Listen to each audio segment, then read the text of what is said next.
काय मागणी असणार तुमच्या? आज आम्ही काल 15 सप्टेंबर पासून जिल्हाधिकारी कार्यालयासमोर आमच्या सुकळी गावाला एकमेव जाणाऱ्या रस्त्यावरून उड्डाण पूल होण्यासाठी त्या ठिकाणी प्रस्तावित काम आहे, परंतु ते रोखण्यात आले काही शेतकऱ्यांकडून। त्यासाठी आम्ही या ठिकाणी उपोषणास बसलो आहोत।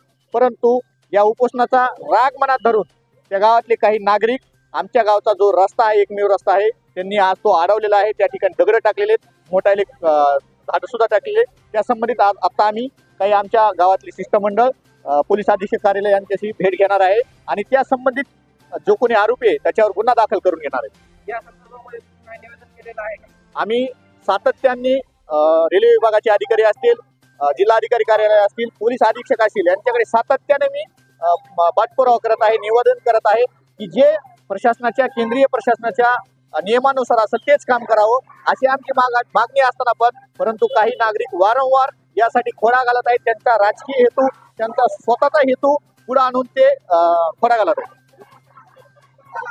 15 सप्टेंबरच्या सकाळपासून आम्ही या ठिकाणी उपोषणाला बसलेलो आहोत। अन्न पाणी सोडून या ठिकाणी सर्व ग्रामस्थ शेकडोच्या संख्येने 150च्या आसपास आम्ही शेतकरी आणि ग्रामस्थ बसलेलो।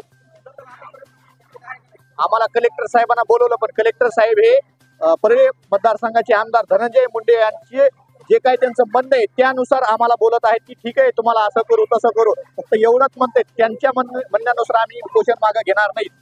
या ठिकाणी सुकळी हे गाव तालुका धारूर जिल्हा बीड या ठिकाणचे गावकरी आहेत। हे गाव खरं तर खूप छोटंसं गाव आहे आणि या गावाचं पहिलेच एक पुनर्वसन झालेले, यांच्या गावामध्ये गावाच्या वरूनच तळ झाल्यामुळं हे गाव अगोदरच पुनर्वसन झालंय आणि ते गावापासून दुर्लभ असल्यामुळे जिल्ह्यापासून आणि तालुक्यापासून देखील खूप लांब आहे। परंतु या गावाला वारंवार का छेडलं जातं हा एक मोठा प्रश्न आहे। तो रस्ता 2 ते 3 किलोमीटर मुख्य रस्त्याशी जोडला जातो, तिथून रेल्वे जाते आणि त्या रेल्वेच्या विकासाचा हा पूल बनतोय आणि त्याच पुलाला काही लोक आपल्या स्वार्थासाठी गावाला वेठीस धरण्याचं काम करतायत।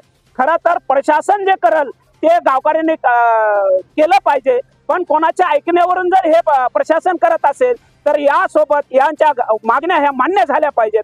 आज तरी गावकरी या ठिकाणी आलेले आहेत, परंतु आम आदमी यांचं जर म्हणणं ऐकलं नाही तर आम आदमी पार्टी यांच्या पाठीशी आहे आणि येणाऱ्या काळामध्ये याच लोकांसोबत आंदोलन हे या ठिकाणी नसताना ज्या ठिकाणी प्रश्न उद्भवत आहेत त्या ठिकाणी आंदोलन केलं जाईल आणि ते तीव्र स्वरूपाचं असेल। त्या आंदोलनामध्ये आम आदमी सहभागी असेल।